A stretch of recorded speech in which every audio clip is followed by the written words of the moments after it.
नमस्कार विद्यार्थी मित्रांनो, मी अवधूत कल्याणे. स्पर्धाग्राम या ऑनलाईन प्लॅटफॉर्मवरती आपल्या सर्वांचं परत एकदा स्वागत आहे. आज आपण आजच्या या व्हिडिओमध्ये महाराष्ट्राच्या भूगोलातला एक महत्त्वाचा टॉपिक बघणार आहोत, जो मुलांना थोडासा समजायला अवघड आहे. महाराष्ट्रातला हवामान. या महाराष्ट्रातल्या हवामानामध्ये एक महत्त्वाचा घटक बघणार आहोत. साधारणतः महाराष्ट्राचा हवामान आपण महाराष्ट्रामध्ये तीनही ऋतू अनुभवतो. उन्हाळा असेल, हिवाळा असेल आणि पावसाळा असेल, असे तीनही ऋतू आपण महाराष्ट्रामध्ये अनुभवतो. मग आपण त्यापैकी एक ऋतू आज बघणार आहोत. त्या ऋतूमध्ये नेमकं तापमान कुठून कुठं वाढतं, कुठून कुठं कमी होतं, त्याच्यानंतर वायुभार कुठून कुठं वाढतो, कुठून कमी होतो, ह्या पद्धतीचे प्रश्न आयोगाने विचारलेले आहेत. त्याच पद्धतीने आज आपण व्हिडिओमध्ये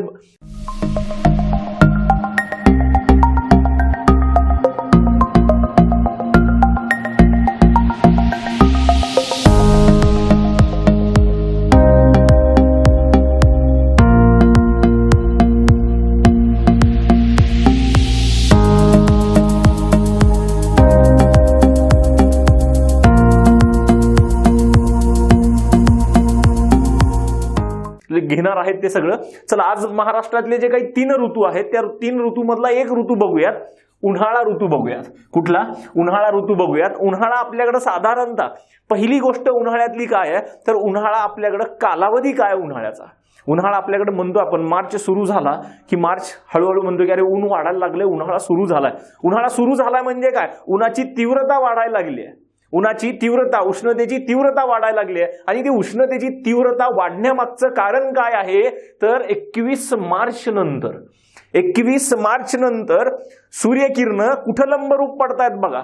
उत्तर गोलार्धात हळूहळू लंबरूप पडतात 21 मार्च नंतर. 21 मार्चला सूर्य बरोबर विषुववृत्तावरती लंबरूप आहे. ही जर डायग्राम बघितली आपण तर 21 मार्चला सूर्यकिरण तुमच्या विषुववृत्तावरती लंबरूप आहेत. हळूहळू सूर्यकिरण आता उत्तर गोलार्धामध्ये लंबरूप पडाले. 21 मार्च नंतर सूर्यकिरण कुठं लंबरूप पडतील? उत्तर गोलार्धामध्ये. कुठं? उत्तर गोलार्धामध्ये. आणि महाराष्ट्राचं लोकेशन सुद्धा कुठं आहे? जगाच्या नकाशावरती जर बघितलं तर महाराष्ट्र उत्तर गोलार्धामध्ये आहे, कर्कवृत्ताच्या जवळ आहे. कारण 21 मार्च नंतर हळूहळू मार्च, एप्रिल, मे, जून, 21 जून पर्यंत, 22 जून पर्यंत सूर्यकिरण कुठं लंबरूप पडतील? कर्कवृत्तावरती लंबरूप पडतील. म्हणजे 21 मार्च ते 21 जून सूर्यकिरण कुठं लंबरूप राहणार आहेत? उत्तर गोलार्धात लंबरूप राहणार आहेत. सूर्यकिरण लंबरूप पडतायत, सरळ पडतायत. ह्याचा अर्थ काय आहे? ह्याचा अर्थ सूर्यकिरण आता उत्तर गोलार्धात जास्तीत जास्त उष्णता देणार आहेत. सूर्यकिरण उत्तर गोलार्धामध्ये जास्तीत जास्त उष्णता देणार आहेत आणि ती दक्षिण गोलार्धात तिरपी पडणार आहेत. दक्षिण गोलार्धात ती तिरपी पडणार आहेत, कमी उष्णता देणार आहेत. म्हणजे आपण उत्तर गोलार्धात आहोत तर आपण इथलाच विचार करूयात. उत्तर गोलार्धामध्ये जर जास्ती उष्णता मिळणार असेल तर उत्तर गोलार्धात उन्हाळा सुरू होईल. पहिली गोष्ट, मार्च ते मे आपल्याकडे उन्हाळ्याचा कालावधी आहे.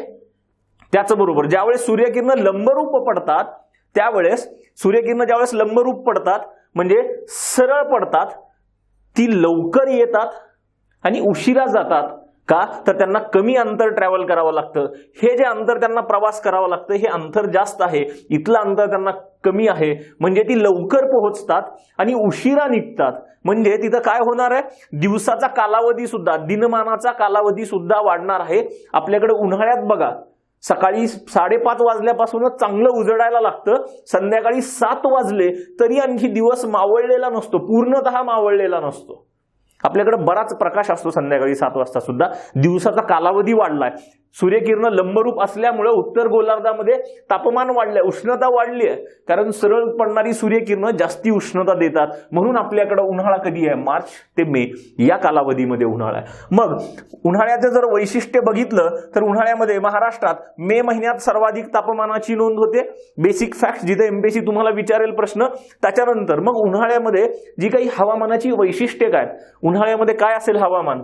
उच्च तापमान असेल. आपण बघतो मराठवाडा, विदर्भ तापमानाचा पारा 43 डिग्री, 44 डिग्री, 45 डिग्रीकडे जातो. तापमान कसं आहे? उच्च तापमान आहे. हवा कशी असेल? कोरडी असेल. उन्हाळ्यामध्ये हवेमध्ये बाष्प असेल का? नाही, कारण सगळीकडे एकदम करकरीत ऊन असतं. त्यावेळेस हवेमध्ये बाष्प असणार नाही. हवा कशी असेल? कोरडी असेल. उच्च तापमान आणि कोरडी हवा हे उन्हाळी हवामानाचं वैशिष्ट्य आहे. पुढे जाऊयात. त्याच्यानंतर बघूयात आता चला इथं थोडासा प्रमोशनचा भाग आहे. हे जे काही भूगोल विषयाच्या ह्या सगळ्या स्पर्धा परीक्षासाठी, भूगोल विषयाच्या ह्या सगळ्या स्पर्धा परीक्षासाठी राज्यसेवा असेल, राज्यसेवा मुख्य, पूर्व, संयुक्त गट ब, गट क, पूर्व परीक्षा, मुख्य परीक्षा, डिपार्टमेंटल PSI असतील, वनसेवा असतील, इतर सरळ सेवा असतील, ह्यांच्यासाठी ह्या सगळ्या स्पर्धा परीक्षासाठी भूगोल विषयाच्या बॅचेस आपल्या स्पर्धाग्राम या ऑनलाईन प्लॅटफॉर्मवरती चालू आहेत.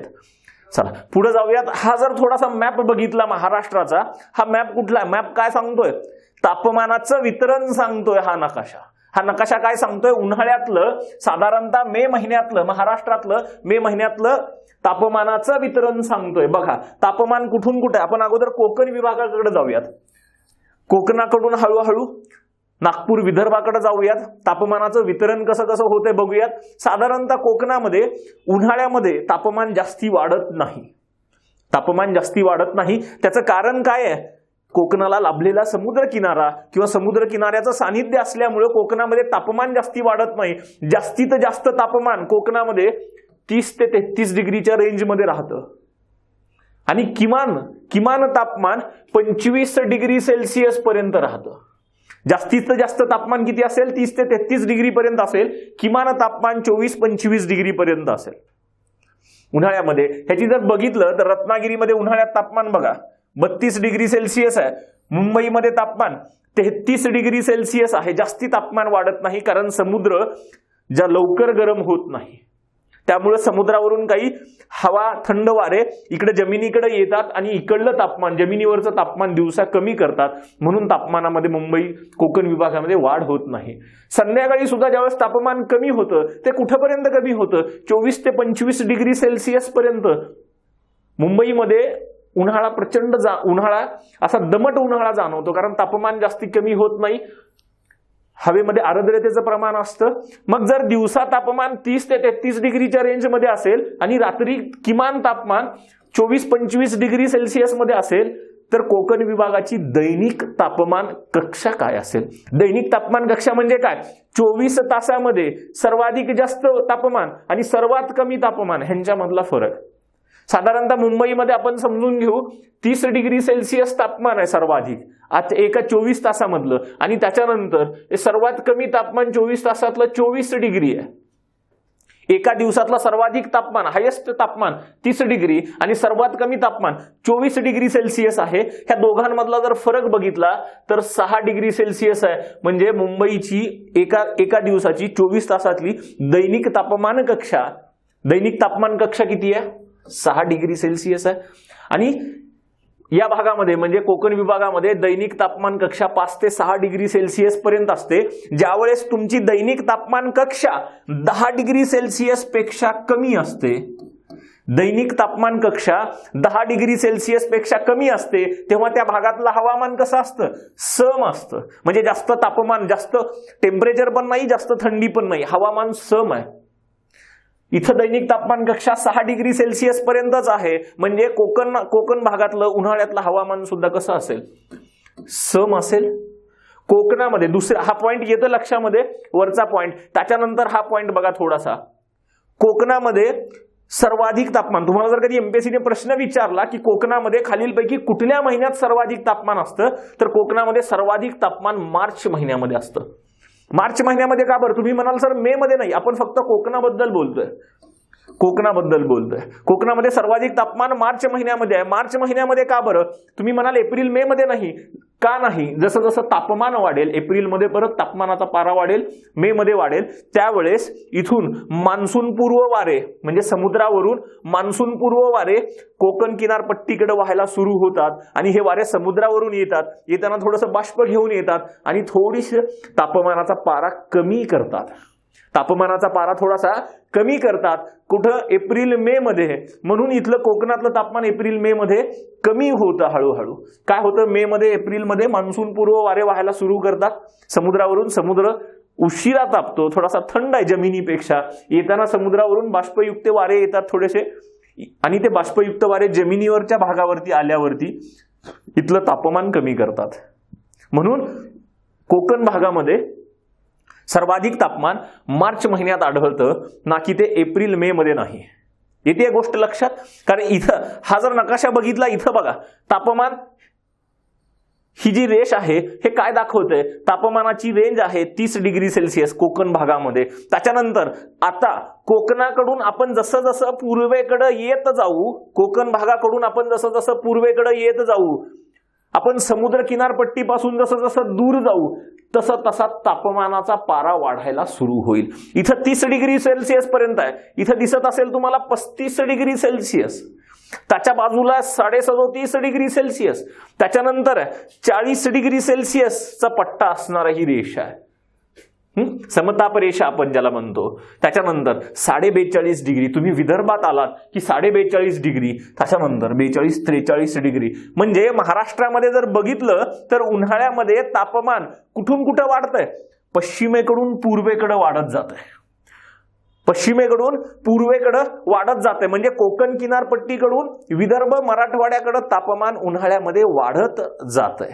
ही गोष्ट व्यवस्थित लक्षात घ्या, कारण हीच गोष्ट आपल्याला पुढे कामाला येणार आहे. कुठं, महाराष्ट्र पठार. आपण कोकण बघितला, आता महाराष्ट्र पठारावरती उन्हाळ्यामध्ये तापमानाची परिस्थिती काय आहे बघूयात.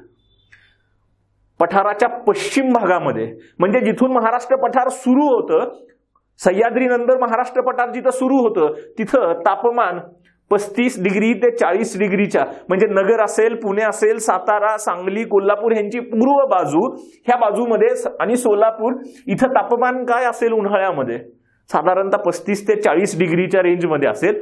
तर पठाराची पूर्व बाजू घ्या, मराठवाडा, विदर्भ घ्या, तापमान काय असेल पठाराच्या पूर्व भागामध्ये, तापमान काय असेल 42 ते 43 डिग्री सेल्सिअस पर्यंत तापमान आहे. म्हणजे कोकणमध्ये तापमान 30 डिग्री 32 डिग्री, कोकणापासून जसं जसं आपण पूर्वेकडे येऊ, पठारी भाग सुरू होईल, तापमान वाढायला लागलंय. तापमान, दिवसाचं तापमान इथं बघा 35 ते 40 डिग्री. तुम्ही मराठवाडा विदर्भ भागात आलात तर तापमान दिवसाचं हायेस्ट तापमान 42-43 डिग्री, अपवादात्मक परिस्थितीमध्ये ते 45-46 डिग्री पण जातं कधी कधी. हे दिवसाचं सर्वोच्च तापमान आहे. पण जशी जशी रात्र झाली महाराष्ट्र पठारावरती, रात्रीच्या वेळी काय होतं, रात्रीच्या वेळी तापमानाचा पारा कमी होतो. तुम्ही उन्हाळ्यात सुद्धा अनुभवा, जी लोक गावाकडे आहेत, ग्रामीण भागामध्ये राहतात, ती लोक आपल्या टेरेसवर झोपत असतील, घराच्या छतावरती जर झोपत असतील तर तुम्हाला पहाटे पांघरून घ्यावं लागतं अंगावरती, पहाटे थंडी वाजायला लागते. उन्हाळ्यात सुद्धा तुम्ही पांघरून घेऊन झोपता जर तुम्ही घराच्या छतावरती झोपत असाल, कारण हळूहळू हळूहळू संध्याकाळ जशी होईल तसं रात्री तापमान कमी कमी कमी व्हायला लागतं, थंड वारं सुटायला लागतं. तुम्ही बघा पहाटे पहाटे पांघरून घेऊन झोपता ग्रामीण भागामध्ये, जे घराच्या छतावरती टेरेसवरती झोपतात त्यांनी अनुभवा ही गोष्ट. दिवसा तापमान चाललंय 45 डिग्रीकडं आणि रात्री तापमान चाललंय एकदम कमी 19-20 डिग्री, त्याच्याही खाली. मग इथली जर महाराष्ट्र पठारावरची दैनिक तापमान कक्षा जर काढली आपण, ती दैनिक तापमान कक्षा 15 डिग्री सेल्सिअस पेक्षा जास्त असू शकते. चला आपण दिवसाचं तापमान घेतलं 43 डिग्री, म्हणजे महाराष्ट्र पठारावरती एखाद्या दिवसाचं सर्वाधिक तापमान असेल 43 डिग्री सेल्सिअस आणि सर्वाधिक कमी तापमान असेल साधारणतः आपण बघू त्याला 15 डिग्री सेल्सिअस पर्यंत तापमान येतं. ह्यांची जर वजाबाकी केली, म्हणजे दिवसातलं हायेस्ट तापमान, दिवसातलं लोवेस्ट तापमान, ह्यांची जर वजाबाकी केली आपण तर ती डिग्री सेल्सिअस मध्ये ह्यांची बघा दैनिक तापमान कक्षा 20-28 डिग्री.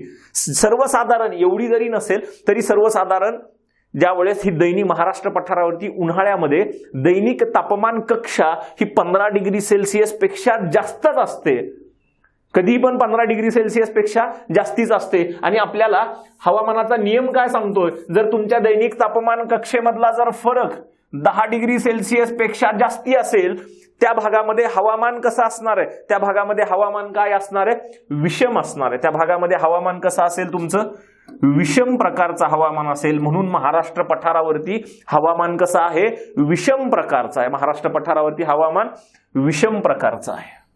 येत्या लक्षामध्ये महाराष्ट्र पठारावरचं तापमान, कारण इथंही हाही नकाशा आपल्याला सांगतो इथं की इथं तापमान हळूहळू वाढत जाते. एमपीएससी साधा सिंपल प्रश्न विचारेल तुम्हाला, उन्हाळ्यामध्ये महाराष्ट्रामध्ये तापमान कुठून कुठं वाढत जाते. महाराष्ट्रामध्ये उन्हाळ्यामध्ये तापमान कोकण किनारपट्टीला कमी आहे, कोकण किनारपट्टीपासून हळूहळू इकडे विदर्भाकडे वाढत जात आहे, म्हणजे पश्चिमेकडून पूर्वेकडे तापमान वाढत जात आहे. हे झालं तापमानाबद्दलची गोष्ट. आपण उन्हाळ्यामधलं तापमानाची गोष्ट बघितली. आता पुढे जाऊयात, वायुभार. उन्हाळ्यामधला म्हणजे प्रेशर, हवेचा दाब कुठं कमी आहे, कुठं जास्त आहे आणि वारे कुठून कुठं वाहतात ह्याच्यावरती सुद्धा आयोगाने प्रश्न विचारलेला आहे. मग वायुभार बघायचा आहे आपल्याला. आपण तापमानाची परिस्थिती बघितली, तापमानाच्या परिस्थितीवरतीच वायुभार अवलंबून आहे. तापमानाच्या परिस्थितीवरतीच वायुभार अवलंबून आहे. आपण बघितलं उन्हाळ्यामध्ये पठारी प्रदेश म्हणजे पूर्व महाराष्ट्र, ह्या पठारी प्रदेशामध्ये तापमान कसं आहे, उच्च आहे. तापमान जास्त आहे ह्या पश्चिम बाजूपेक्षा, कोकण किनारपट्टीपेक्षा तापमान तिकडे निश्चितच जास्त आहे. मराठवाडा विदर्भात तापमान जास्त आहे, उच्च तापमान आहे. आणि हवामानाचा दुसरा नियम काय सांगतो आपल्याला परत, ज्या भागामध्ये हवेचं तापमान जास्त आहे, ज्या भागामध्ये हवेचं तापमान जास्त आहे तिथं वायुभार काय असणार आहे, कमी आहे. टेम्परेचर जिथं वाढलं तिथं प्रेशर काय होतं, हवेचं प्रेशर कमी होतो, हवेचा दाब कमी होतो. म्हणजे महाराष्ट्र पठारावरती, ह्या पठारी भागावरती काय परिस्थिती असेल उन्हाळ्यामध्ये, इथं तापमान जास्त आहे. तापमान जास्त असल्यामुळे हवेचा दाब कमी झालाय. ही गोष्ट लक्षात आली. त्याच्यानंतर आता किनारपट्टीच्या भागाकडे येऊयात, पश्चिम भागाकडे येऊयात. ह्या भागाच्या तुलनेने, पूर्व भागाच्या तुलनेने इथं तापमान कसं आहे, इथं तापमान कमी आहे. 30 डिग्री, 32 डिग्री, 33 डिग्री पर्यंत तापमान आहे. इकडं 43 डिग्री तापमान आहे नागपूर विदर्भ साईडला, आणि कोकण साईडला त्याच महिन्यामध्ये 30 ते 33 डिग्रीच्या रेंजमध्ये तापमान आहे. म्हणजे इथं तापमान थोडंसं कमी आहे. तापमान विदर्भाच्या तुलनेने कोकण भागामध्ये तापमान कमी आहे. तर दाब काय असेल, दाब वाढलेला असेल. आपला हवामानाचा नियम सांगतो जिथं तापमान जास्त तिथं दाब कमी, जिथं तापमान कमी तिथं दाब जास्त. म्हणजे दाब इथं जास्ती असेल. आणि हा नकाशा जो दिसतोय तुम्हाला, ह्या वायुभार रेषा काय सांगतात, इकडं तापमान कमी आहे तुलनेने, तर वायुभार बघा किती आहे, 1011 मिलीबार आहे. आता हळूहळू पूर्वेकडे जा, तापमान वाढत जाईल तर दाब कमी होणार आहे. दाब बघा 1011 वरून किती झाला, 1010, 1010 वरून 1009, 1009 वरून 1008 मिलीबार. म्हणजे दोन गोष्टी व्यवस्थित लक्षात घ्या. उन्हाळ्यामध्ये तापमान पश्चिमेकडून पूर्वेकडे वाढत जातं, आणि दाब, जर तापमान वाढत असेल तर दाब काय व्हायला पाहिजे, दाब पश्चिमेकडून पूर्वेकडे कमी होत जातो. दाब पश्चिमेकडून पूर्वेकडे कमी होत गेलाय का बघा. 1011 मिलीबार, 10 मिलीबार, 1009 मिलीबार, 1008 मिलीबार, दाब कमी झालाय. म्हणजेच जर दाब कमी होत असेल, ह्या बाजूला दाब काय, प्रेशर जास्ती आहे. ह्या बाजूला काय आहे, प्रेशर जास्ती आहे. आणि ह्या पूर्व बाजूला प्रेशर काय आहे, हवेचा दाब काय आहे, कमी आहे. मग हवामानाचा आणखी एक नियम आपल्याला काय सांगतो, हवा कुठून कुठं व्हायला पाहिजे, ज्या बाजूला प्रेशर जास्त आहे, दाब जास्त आहे, जास्त दाबाकडून हवा कमी दाबाकडे व्हायला पाहिजे. हवा जास्त दाबाकडून कमी दाबाकडे व्हायला पाहिजे. मग उन्हाळ्यामध्ये वारे कसे वाहतात, एप्रिल मे मध्ये वारे कसे वाहतात, पश्चिमेकडून पूर्वेकडे, वारे पश्चिमेकडून पूर्वेकडे. आणि हेच वारं आपल्याला जून मध्ये मान्सून घेऊन येतं, कारण हे वारं समुद्रावरून येतंय. समुद्रावरून येत असताना बाष्प घेऊन येऊन आपल्याला काय करतंय, जून मध्ये पाऊस देतंय. म्हणजे वारे उन्हाळ्यामध्ये, ही जर परिस्थिती बघितली, वायुभारातील फरक आहे, इथं 1011 मिलीबार आहे, इथं 1008 मिलीबार आहे. एवढा हवेचा फरक, दाबाचा फरक इनफ आहे तुम्हाला वारं इकडे व्हायला. म्हणजे पश्चिमेकडून पूर्वेकडे वारे व्हायला एवढा दाब सफिशियंट आहे. म्हणजे वारे कुठं वाहत असतील, वारे पठारी भागामध्ये बघा, इथं वायुभारातील फरकामुळे वारे समुद्रावरून जमिनीकडे वाहतात, पश्चिमेकडून पूर्वेकडे वाहतात. येते गोष्ट लक्षात व्यवस्थित, वारे कुठून वाहतात, वायुभारातील फरकामुळे वारे समुद्रावरून जमिनीकडे वाहतात. ही कुठली आहे, एप्रिल मे महिन्यातली वायुभार परिस्थिती आहे. आपण तापमानाची गोष्ट बघितली, तापमान कुठून कुठं वाढतं, का वाढतं. त्याच्यानंतर वायुभाराची परिस्थिती बघितली, वायुभार कुठून कुठं कमी होतो. त्याच्यानंतर आणखी एक महत्वाची गोष्ट, दोन गोष्टीवरती एमपीएससी प्रश्न विचारेल. तिसरी महत्वाची गोष्ट, तापमान ह्या भागामध्ये जास्त आहे. कुठल्या भागामध्ये जास्त आहे तापमान, पूर्व महाराष्ट्रामध्ये. म्हणजे मराठवाडा विदर्भामध्ये तापमान कोकण किनारपट्टीपेक्षा जास्त आहे. इथं तापमान आपलं किती आहे, 30 डिग्री सेल्सिअसच्या रेंजमध्ये आहे. हळूहळू इकडं 40 डिग्री सेल्सिअस झालंय, इकडं 42-43 डिग्री सेल्सिअस कडे गेले तापमान. मग इकडं काय आहे, हवेचा दाब काय झालाय, दाब कमी झालाय.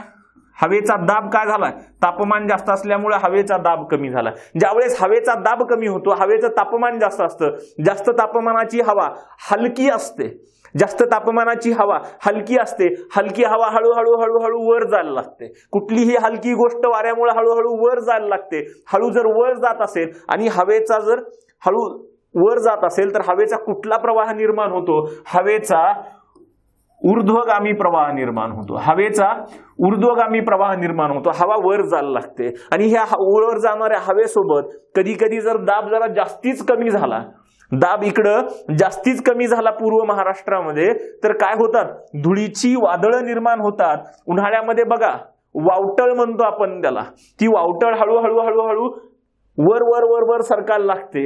एक हवेचा वर जाणारा पट्टा दिसतो आपल्याला आणि तो पट्टा सोबत वर जाणारी हवा सोबत काय घेऊन जाते, धुळीचे कण घेऊन जाते, पालापाचोळा घेऊन जाते. ही अशी धुळीची वादळं निर्माण होतात. आणि मग धुळीची वादळं कुठं निर्माण होतात, हा आयोगाचा प्रश्न आहे. धुळीची वादळं कुठं निर्माण व्हायला पाहिजे, ज्या भागामध्ये तापमान जास्त आहे आणि हवेचा दाब कमी आहे. मग असं कुठं आहे, मराठवाडा आणि विदर्भामध्ये उन्हाळ्यात अशी परिस्थिती असते. कुठं असते, मराठवाड्यामध्ये, मराठवाडा आणि विदर्भामध्ये ही अशी परिस्थिती असते. त्यातल्या त्यात आणखी जर तुलना केली, मराठवाडा का विदर्भ, आणखी मोठ्या प्रमाणामध्ये मराठवाड्यात पण निर्माण होतात, विदर्भात पण निर्माण होतात. पण एमपीएससी तुम्हाला आणखी थोडंसं टू द पॉइंट विचारते की सर्वाधिक धुळीची वादळं कुठं होतात. मग कुठं होत असतील, मराठवाड्यापेक्षा विदर्भात तापमान जास्त आहे, मराठवाड्यापेक्षा विदर्भात तापमान जास्त आहे, तर सर्वाधिक जास्त धुळीची वादळं कुठं निर्माण होत असतील, विदर्भात निर्माण होत असतील. हे उत्तर आहे आपलं. चला हे बघितलं आपण तापमान, त्याच्यानंतर वायुभार स्थिती बघितली, त्याच्यानंतर धुळीची वादळं बघितली, त्याच्यानंतर एक छोटासा सिंपल पॉइंट आहे ज्याच्यावरती परत आपल्याला एमपीएससी प्रश्न विचारते, ते म्हणजे उन्हाळ्यात पडणारं पर्जन्य. उन्हाळ्यात पडणारं पर्जन्य, एप्रिल मे मध्ये पडणारं पर्जन्य. मग एक तर परिस्थिती काय, उन्हाळा ऋतू कसा आहे, कोरडा ऋतू आहे. हवेत बाष्पाचं प्रमाण आहे का, नाही, कारण हवा कोरडी आहे. त्यामुळं बाष्प जर हवेत नसेल तर पाऊस पडेल का, पडणार नाही.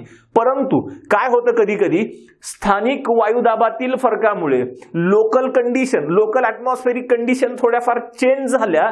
तिथं काय होतं, दक्षिण महाराष्ट्रात, विशेषतः दक्षिण महाराष्ट्रात, कोल्हापूर, सांगली ह्या भागामध्ये स्थानिक वायुदाबातील फरकामुळे दक्षिण महाराष्ट्रामध्ये उन्हाळ्यामध्ये थोडासा हलकाशा पावसाच्या सरी कोसळतात. हलक्याशा पावसाच्या सरी कोसळतात, त्याला काय म्हणतात, वळवाचा पाऊस. आपण वळवाचा पाऊस म्हणतो. पश्चिम महाराष्ट्रामध्ये ही कन्सेप्ट आहे, वळवाचा पाऊस. उन्हाळ्यात पडणाऱ्या ज्या हलक्या हलक्या सरी पडतात कधी कधी उन्हाळ्यात, त्याला आपण वळवाचा पाऊस म्हणतो. दुसरी गोष्ट आणखी कोकण भागामध्ये मी मगाशीही सांगितलं, जसं जसं मे महिना सुरू झाला, एप्रिल महिन्याच्या शेवटी मे महिना सुरू झाला की मान्सून पूर्व वारं व्हायला सुरू होतं. कुठं, समुद्रावरून जमिनीकडं. वारं कुठून वाहतं, मान्सून पूर्व समुद्रावरून जमिनीकडं. ते समुद्रावरून येतंय तर येताना थोडंसं बाष्प घेऊन येतंय आणि ते बाष्प कुठं, कोकण किनारपट्टीवरती, त्याच्यामुळं पाऊस देतो. ते जे बाष्प समुद्रावरून येणार आहे वाऱ्यासोबत, ते कुठं पाऊस देतं, कोकण किनारपट्टी त्याच्या आजूबाजूच्या प्रदेशामध्ये. एप्रिल मे मध्ये जो पडणारा पाऊस आहे, आणि त्याच वेळेस एप्रिल मे मध्ये कोकणात कशाचा सीझन असतो, आंब्याचा सीझन असतो. आंब्याच्या पिकासाठी ते चांगलं आहे. हलका पाऊस पडणं चांगलं आहे, खूप मोठा पाऊस पडणं नुकसान करू शकतं. कोकण भागामध्ये समुद्रावरून जो काही बाष्पयुक्त वारं येते ते जर कोकण किनारपट्टीमध्ये हलका हलका पाऊस देत असेल तर तो आंब्यासाठी उपयुक्त आहे, आंब्याच्या पिकासाठी उपयुक्त आहे. आणि त्या पावसाला काय म्हणतात, आंबेसरी म्हणतात. कारण आंब्यांसाठी, आंब्याच्या फळ पिकांसाठी ते उपयुक्त आहे, म्हणून त्याला काय म्हणतात, आंबेसरी म्हणतात. ही झाली महाराष्ट्रातली उन्हाळ्यातली परिस्थिती. म्हणजे उन्हाळ्यामध्ये तापमानाची परिस्थिती काय असेल पूर्ण महाराष्ट्रामध्ये, उन्हाळ्यामध्ये वायुभाराची परिस्थिती काय असेल, त्याच्यानंतर धुळीची वादळं कुठं निर्माण होतात, अतिप्रमाणात कुठं निर्माण होतात, त्याच्यानंतर उन्हाळ्यामधलं पर्जन्य, अल्प पर्जन्य जे असतं, ज्याला आपण वळवाचा पाऊस म्हणतो एका भागामध्ये, कोकणामध्ये त्यालाच आपण आंबेसरी म्हणतो. चला, ही होती उन्हाळ्यातली परिस्थिती. हा व्हिडिओ जर तुम्हाला व्यवस्थित बघा, हा व्हिडिओ तुम्हाला आवडला असेल तर नक्की लाईक करा, कमेंट करा आणि आपल्या मित्रांपर्यंत जास्तीत जास्त शेअर करा. चला, असंच परत एकदा नवीन व्हिडिओमध्ये एका नवीन टॉपिकसह भेटूयात. तोपर्यंत थांबूयात. धन्यवाद.